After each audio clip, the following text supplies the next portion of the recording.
Welcome to our posts. Today we will see stories of r/malicious compliance. McDonald's compliance. So, once upon a time, I was a McDonald's employee. They always put me on drive-thru because I was white and spoke fluent English. Yes, that's pertinent. Literally everyone was Hispanic and only like 2 people besides me spoke fluent English. So, I always winged it when greeting customers, and they always liked me. They'd ask about me when I was off, give me little gifts for brightening their day, etc. My manager came to me one day with a script and demanded I spoke from it. I repeatedly did not use it. And eventually she got frustrated and threatened me with a write-up if I didn't read from it. Here comes the malicious compliance. There was a typo in the script that referred to McDonald's as McDonald's. So, I'd repeatedly say it, and because everyone has a headset, they'd all hear it, and the staff would chuckle because most could read English, and they all got the script. My manager was not amused. She told me that I needed to say McDonald's. And I reminded her that she demanded I read from the script exactly what it says. I got sent home that day, and they cut my hours. I still feel like I won. Next story. Boss says I should quit because I like spending time on hobbies, so I did. I was working for a startup engineering firm working as a piping design engineer. But since it was a startup firm, we didn't have a lot of manpower and the ones we had weren't as qualified either. I was one of the very few qualified enough to handle a team of my own. The boss trusted me with almost everything. I was like the second in command after the boss only because I was managing a lot of things on the side as a voluntary basis. Things like paycheck balancing, client meetings, quality assurance, documentation, and other stuff which he should have hired someone else to do. I was good at it and he took full advantage of it by giving me things to do that never was under my job description. One day he had this bright idea that we should revamp our website to attract more clients. And he gave this project to his nephew who just graduated from college as a developer of sorts. After a week or so the nephew came up with the first draft of the website and the boss was fairly disappointed as it didn't look anywhere near to what he expected. He then called me in and asked me if I knew anything about website design. At that time I was very much interested on UI/UX and was doing an online course to learn about it more.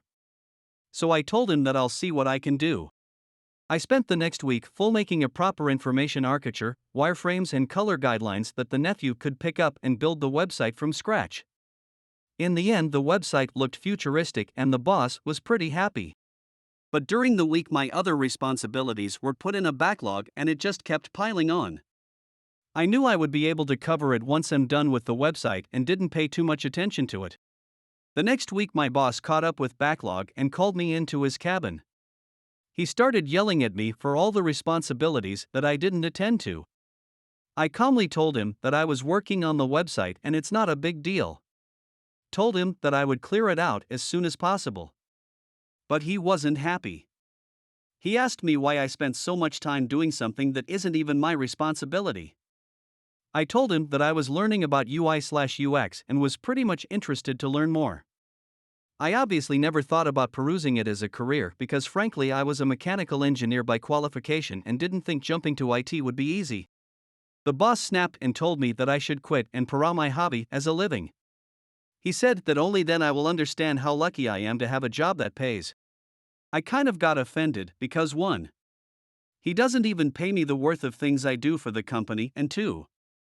He knew I could cover and yet took this as an opportunity to discipline me. I stepped out of this cabin, went to my desk and put in my resignation and went home. He called me a couple of times, asked me to revoke my resignation and then made other people from the organization call me to convince me to come back. I wasn't having it at all. It's been 2 years now. I decided to pursue UI/UX as a career now and I'm working as a product designer in one of the biggest organizations in the country with a pay that's almost 300% more than what I was getting as a mechanical engineer. Next story. You want 70, okay, 1, 2, 3. So not mine but one that was done to my dear sister. My sister buys these fish to feed to my brother-in-law's pet fish. She goes into the pet store and says she would like 70 of the little guys. So, the net goes in and right into the bag. Well, my sister looks and goes, that's not 70. So, store employee looks at my sister and goes, Okay, and dumps the little guys back into the tank. Then proceeds to initiate main character. One in the net and into the bag. Grabs another in the net and now two in the bag. Another customer shows up and looks puzzled as the employee is now on a 7 count. Yup, gives my sister a look and says, "Is he for real?" Sister could do nothing but shrug and say yes. Knowing this was all on her. Sister gets 70 fish. Looks at the bag and bows head, defeated as she now realizes the first bag had more than 70. Wasted her time, the employees, and those of the other customers waiting for help. On the way out, the manager, seeing my sister clearly disturbed, and asked her what was wrong. She just told the manager she was in a hurry to get home. No complaint was made. She told us she knew she messed up but could not complain about it either. Employee of the pet store is my hero. Yes, sister realized she messed up big time. We all laughed as she was telling the story, both at her and the awesome main character. Next story. Only for new hires? Fine. So during high school I worked at a part-time job at a grocery store that sounds similar to Jingles. We had a lot of cashiers quit and desperately needed more cashiers. At the time I was making $10.50 an hour. Our general manager made a promotion where any cashiers hired got paid $11.25 an hour. So I go talk to my manager like, "Hey, can I get that raise?" He said no, it is only for new hires. Well, after about 2 weeks I got fed up being the only one who knew how to run the registers because I was really the only one with experience. I was training employees who were making more than me. I asked again to be on the same level of the people I am training. I realized that the promotion ended in about a month, so I talked with my parents about my plan. I waited until I knew that he was going to struggle because of people already asking off. I went into my shift, and I told my manager I quit. Here is my time card, here is the keys, I helped close once or twice, and here is my vest. He said, "Whoa, wait, let's talk about this." I said no and walked straight out. I enjoyed the weekend off and hung out with friends more often than I normally did, didn't work at all that week, and on Friday, a week and a day later, I went on the website and applied again. I was called in for an interview with my former manager. He seemed relieved and arrogant that I was coming back, but at the end of the interview I asked, "Since I am a new hire, I get the new hire bonus pay, right? And also, Janice, the only other lady who I liked, gave me her referral code, so I get that as well, right?" I could tell he was very unhappy, but I did end up getting both. I missed 3 days of work but ended up making more from the referral bonus, $250, and got myself a .75 raise. Next story. Sorry you said you were allergic. Another restaurant story from a few years ago. I cook or wait tables depending on how long it takes me to get fed up with one or the other and I need a change. We always have to be very conscious of allergies in food service, as it can be life or death for some people for shellfish allergies, nut allergies, celiacs, etc. Enter gluten-free trend crowd. While I recognize some people have a legit allergy, there are so many that are trying to be trendy. The big difference is that a person with a true allergy has an already general idea of what they can and cannot have and will start the whole process off before ordering by letting you know what said allergy is, which we appreciate as it saves time. No big deal.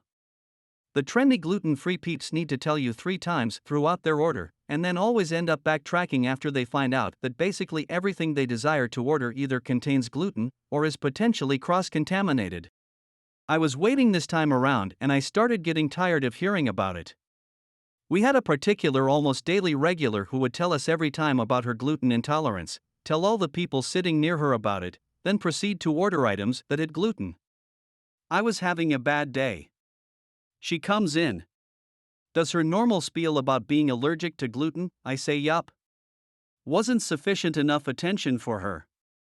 She emphasizes what it does to her delicate system because she's allergic. She orders the usual food cooked and prepared in the fryers, which have had gluten-ridden food fried in them all day. I'm thoroughly annoyed now having to listen to her graphic details about her gut and the effects from gluten.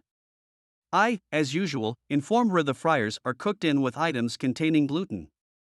As she says the normal, "Oh, that's fine." I have an evil idea pop into my head. "Ma'am, you just said you're allergic to gluten." I cannot in good conscience put this restaurant or my job at risk by serving you food that you will have an allergic reaction to. I'm sorry, but you're going to have to pick another item. She's shocked. Starts backtracking. I stand firm. No. I'm sorry, but I just can't do it. If you get sick from the food because I was careless about your allergy, then I could lose my job. These are the items you can choose from today. Calls manager over. Manager backs me up after hearing the story. Manager was tired of her too. Lady indignantly orders one of the items I listed to save face. Obviously no tip, but I don't care, it was worth it. Still came back 2 days later miraculously cured of her gluten allergy. I hope you guys like this video. If you did, make sure like, comment, share and subscribe the channel or posts.